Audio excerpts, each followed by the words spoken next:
Alright, when you go to set up your bench pin, you're going to wrap the leather around the table and you're going to put the C-clamp through the V-board and slide that over the table and tighten it up. You just need to tighten it to the point where it's not moving. Please don't tighten it so much that you get it stuck on the table because the C-clamps tend to bend and break.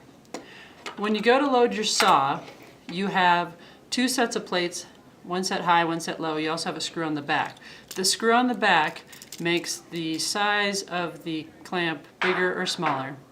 And between the two plates, that's where you're going to be putting the saw blade.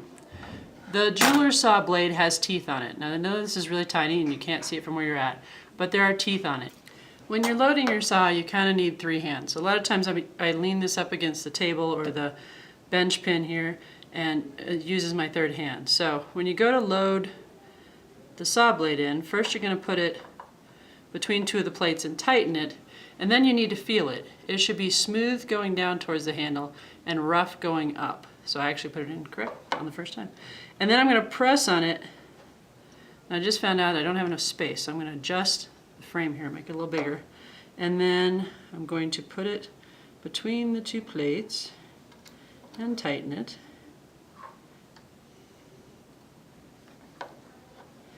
And when I release it, it should be pretty tight. It should be kind of piano wire tight. Okay, so again, the teeth are smooth going down, rough going up.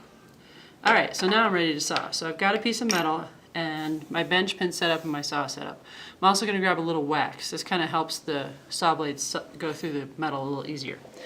When you sit, you're going to have to slide back a little bit so you're not ramming the handle into your thigh. Alright, so I'm ready to saw. So I'm going to put a little bit of wax on my blade, and I've got my piece of metal here, and the hand that holds down the metal is the one that's going to get tired. So when you first start to saw, you're going to saw at a slight angle and then go to vertical. And if you press too hard, you'll break the saw blade. If you twist, you'll break the saw blade. So you have to be very careful with the saw blade. So long strokes, you want to use the whole saw blade with this. The whole saw blade. Now if I want to turn, if I just rotate it, I'll break the blade. So instead, when I go to turn, I'm just going to I'm not putting any pressure on it, I'm just kind of dancing in place. I'm not putting any pressure on it. And I'm doing nice long strokes. And now I've actually turned a corner.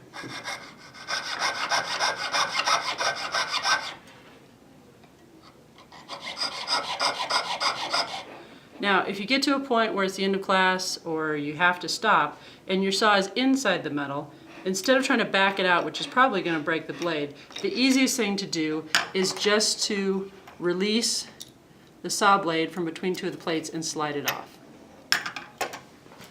Now that you've finished sawing, your next step is to file.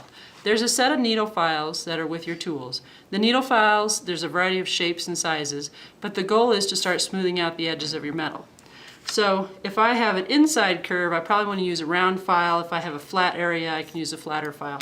When you go to file, please work on your bench pin, and you're going to file in one direction.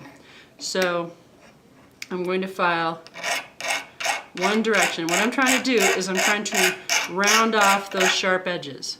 So right now the edge is real sharp where it's been sawed. And try to go at a slight angle. So you're not going straight up and down, you're actually filing at a slight angle, and that way it's going to round off the edges of the metal. You don't want to go completely flat on the top because you'll make scratches on it, but try to go in one direction. After you've finished filing your piece and you've shown the teacher, your next step is to sand it. There's three kinds of sandpaper, and the sandpaper numbers are on the back. The coarsest grit is 220, then you have 320, and then you have 1000 grit. So you always work rough to fine. So first I'm going to start by sanding the edges of my metal with 220.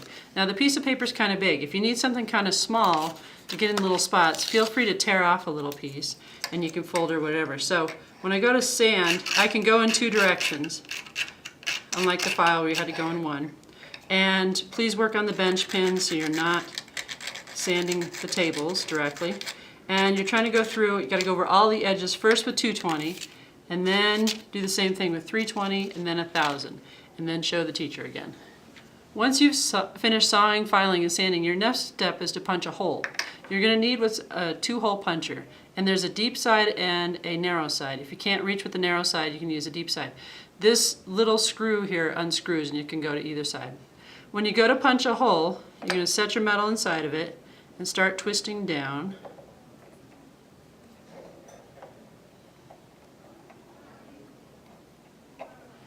And then, now it's just holding it. I haven't made a hole yet. Then I'm going to start twisting it.